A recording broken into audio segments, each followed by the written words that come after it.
एक माँ की दुख भरी कहानी। मैं ऑफिस से जरूरी मीटिंग के लिए बाहर आया। अभी बाइक को किक मारी ही थी कि जूते का सोल टूट गया। अब ऐसे कैसे मीटिंग अटेंड करता, इसलिए लगा ढूंढने किसी जूता रिपेयर वाले को।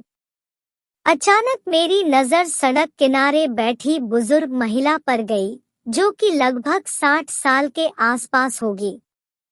लोगों के जूते चप्पल रिपेयर कर रही थी।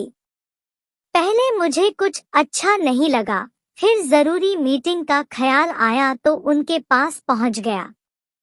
बातों बातों में मैंने पूछा, माँ जी आप ऐसा काम क्यों करती हो? वो बोली, बेटा सब कर्मों का फल है। मैंने पूछा, कर्मों का फल मतलब? वो बोली, बेटा मैं और मेरे पति शुरू से बेटा चाहते थे, इसीलिए हमने 2 बेटियों को कोख में ही मार दिया। उसके बाद 2 बेटे हुए। बड़ी उम्मीदों से उनकी परवरिश की, पढ़ाया लिखाया, उनकी हर छोटी बड़ी इच्छाओं को पूरा किया। धूमधाम से दोनों की शादी की। बस उसके बाद दोनों बदल गए। मेरे कहने पर मेरे पति ने घर कारोबार सब कुछ दोनों के नाम कर दिया। बहुओं ने हमसे भेदभाव करना शुरू कर दिया।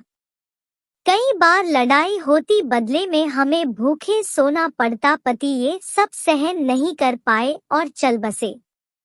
बस बेटे बहुओं ने बार बार किसी ना किसी तरह सताना जारी रखा और एक दिन घर से बाहर ना जाने क्या क्या कहकर निकाल दिया। कई दिनों भूखी रहने पर एक भले आदमी ने मुझे ये मेहनत का काम सिखाया, क्योंकि मुझे भीख नहीं मांगनी थी। बस तब से ऐसे ही काम करके अपना पेट पाल रही हूँ। मैं स्तब्ध था, क्या कहूँ। खैर मेरा जूता तब तक ठीक हो चुका था। मैंने 100 रुपए दिए तो उसने बाकी के 60 रुपए मुझे वापस देने को बढ़ाए। मैंने कहा, रख लीजिए बेटा, समझकर कुछ खा लीजिएगा।